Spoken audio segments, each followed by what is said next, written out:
நம்ம சேனல் தொடர்ந்தாப்புல நீங்கள் வீடியோக்களை பார்க்க நினச்சிங்கன்னா இதுவரை நம்ம சேனலை சப்ஸ்கிரைப் பண்ணுங்கள். கீழே பெல் சிம்பிள் இருக்கும், அதையும் கிளிக் பண்ணுங்கள். சரி, வாங்க நம்ம வீடியோக்குள்ளே போகலாம். வணக்கம் நண்பர்களே. ஆளவந்தார் அந்த ஊரில் முக்கிய புள்ளி. தன் மனைவி மற்றும் 3 மகன்களுடன் செல்வ செழிப்போடு வாழ்ந்து வந்தார். 3 மகன்களுக்கும் திருமணம் செய்து வைத்தார். அவர் தன் சொத்தை 4 பங்காக சமமாக பிரித்து ஆளாளுக்கு ஒரு பங்கை பிரித்து அவர்களுக்கு தந்தார்.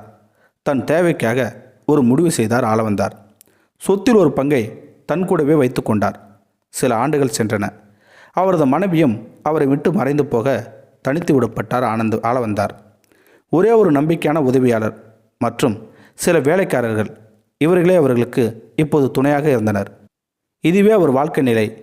தந்தை தனியாக துன்பப்படுவதை பார்த்த அவர் 3 மகன்களால் தாங்க முடியவில்லை. ஒரு நாள் அவர்கள் மூவரும் கூடி பேசி அவர்களிடம் வந்தார்கள். அப்பா, நீங்கள் ஏன் தனியாக இந்த வீட்டில் கஷ்டப்பட வேண்டும்? உங்களுக்கு என்று இருக்கும் சொத்தை எங்களுக்கு சமமாக பிரித்து தந்துவிடுங்கள். எங்களில் யார் வீட்டில் வேண்டுமானாலும் உங்கள் விருப்பம் போல் தங்கியிருங்கள். உங்களுக்கு எந்த குறையும் ஏற்படாமல் பார்த்துக்கொள்கிறோம் என்று பாசத்துடன் அழைத்தார்கள் 3 மகன்களும். ஆளவந்தார் நினைத்தார், மகன்களுடன் தங்குவது நல்லது என்று அவருக்கும் பட்டது. இருந்தாலும் சிந்தித்து முடிவு செய்வோம் என்று அவர் மனதிற்குள் திடீரென்று தோன்றியது. ரொம்ப சந்தோஷம். ஒரு 3 மாதம் கழித்து வாருங்கள், நான் என் எண்ணத்தையும் அப்போது சொல்கிறேன் உங்களிடம் என்று அவர்களை அனுப்பி வைத்தார் ஆளவந்தார். பிள்ளைகளை தந்தை காப்பாற்றுவது போல தந்தையை பிள்ளைகள் காப்பாற்றுவார்களா என்று அன்று முதல் ஒரே சிந்தனை அவருக்கு. தன் உதவியாளர் அழைத்த ஆளவந்தார், நம் வீட்டு தோட்டத்தில் குருவி ஒன்று புதிதாக கூடு கட்டியுள்ளது. அதில் சிறு குருவி குஞ்சுகள் உள்ளது போல தெரிகிறது. தாய்க்குருவி இல்லாத சமயம் அதன் குஞ்சுகளை மட்டும் அந்த மரத்தில் ஏறி அந்த கூண்டோடு பத்திரமாக எடுத்து வா என்று பணிந்தார் ஆளவந்தார். உதவியாளரும் அவர் சொன்னது போலவே அந்த குருவியை கட்டிய கூட்டோடு குருவி குஞ்சுகளை கொண்டு வந்தார். அந்த குருவி குஞ்சுகளை தகுந்த பாதுகாப்போடு வைத்தார் ஆளவந்தார். அந்த குஞ்சுகள் வெளிவர முடியாதபடி சின்ன தடுப்பு அமைத்து அந்த கூண்டை தன் படுக்கையற ஜன்னல் அருகே தொங்கவிட்டார் ஆளவந்தார். தாய்க்குருவி அந்த கூண்டை கண்டுபிடித்து விட்டது. அருகே வந்தது. கூவியபடி அதை சுற்றி சுற்றி பறந்தது. தன் குஞ்சுகள் அங்கிருந்து வெளியே வர முடியாது என்பது அறிந்து கொண்டது அந்த தாய்க்குருவி.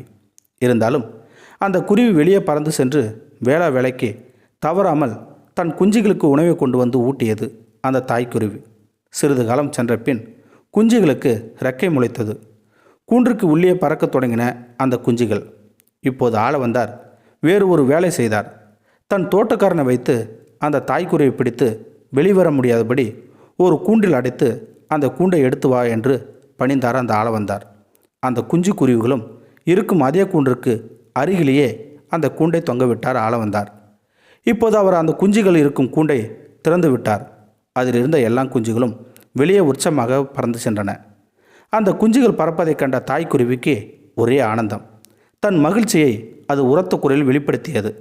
வெளியே பறந்து சென்ற அதன் குஞ்சுகள் அங்கு வரும் தாய்க்குருவியை பார்க்கும், அதற்கு தேவையான உணவு கொண்டு வரும் என்று எதிர்பார்த்தார் ஆளவந்தார்.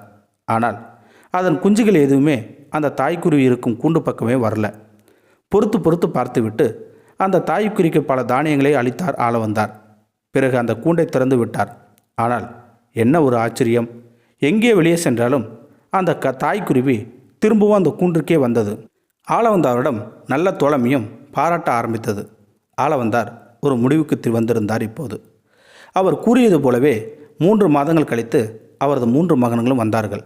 அப்பா, எங்களுடன் தங்குவதற்கு தகுந்த ஏற்பாடுகளை செய்து கொள்ளுங்கள் என்று சொன்னார்கள். ஆளவந்தார் 3 மகன்களையும் வரவேற்றார். அவர்கள் மனது நோகாமல் சொன்னார், என்னை இப்படியே விடுங்கள். உங்கள் அம்மா வாழ்ந்த இந்த வீட்டில் வாழ்ந்து எனக்கு பழக்கமாகிவிட்டது. எனவே நான் இங்கே தனியாக வாழ ஆசைப்படுறேன். எனக்கு பிறகு என் பங்கான இந்த சொத்தை 4ஆக பிரிக்க உத்தேசித்துள்ளேன். 3 பகுதிகள் உங்கள் மூவருக்கும் மற்றும் ஒரு பகுதி என் உதவியாளர் மற்றும் இந்த வீட்டு வேலைக்காரர்களுக்கு என்று உயிலி எழுதி வச்சிருக்கேன். அடிக்கடி உங்கள் குடும்பம் சகிதமாக என்னை வந்து பார்த்து கொள்ளுங்கள். என் உடல்தான் இங்கே, உயிர் என்றும் உங்களோடு தான் என்று அவர்களை அன்பாக பேசி வழி அனுப்பி வைத்தார் ஆளவந்தார். இப்போது அவர் மனம் தெளிவாக இருந்தது. அந்த தாய்க்குருவி அவர் தோளில் எங்கிருந்தோ பறந்து வந்து அமர்ந்தது. நீங்கள் உங்கள் மகளிடம் சொன்னது சரிதான் என்று அது சொல்வது போல ஆளவந்தாருக்கு தோன்றியது. எலிவலையினாலும் தனிவலையாக இருப்பது நன்று. நம் பிள்ளைகள் நம்மை கடைசி வரை பத்திரமாக பார்த்து கொள்வார் என்ற நம்பிக்கை இருந்த போதிலும் நாம் ஓய்வெடுத்துக்கொள்ளும் காலம் நமக்கென்று சொத்து சேர்த்து வைத்துக்கொண்டு தனியாக இருப்பது நலம், யாருக்கும் பாரமாக இருக்காமல். இந்த வீடியோ உங்களுக்கு பிடிச்சிருந்தா கமெண்ட் பாக்ஸில் கமெண்ட் பண்ணுங்கள், கூட உங்கள் ஃப்ரெண்ட்ஸுக்கு ஷேர் பண்ணுங்கள். இதுவரை நம்ம சேனலை சப்ஸ்கிரைப் பண்ணாதங்க சப்ஸ்கிரைப் பண்ணிங்க, கீழே பெல் சிம்பிள் இருக்கும், அதையும் கிளிக் பண்ணிங்க. தேங்க்யூ ஃபார் வாட்சிங்.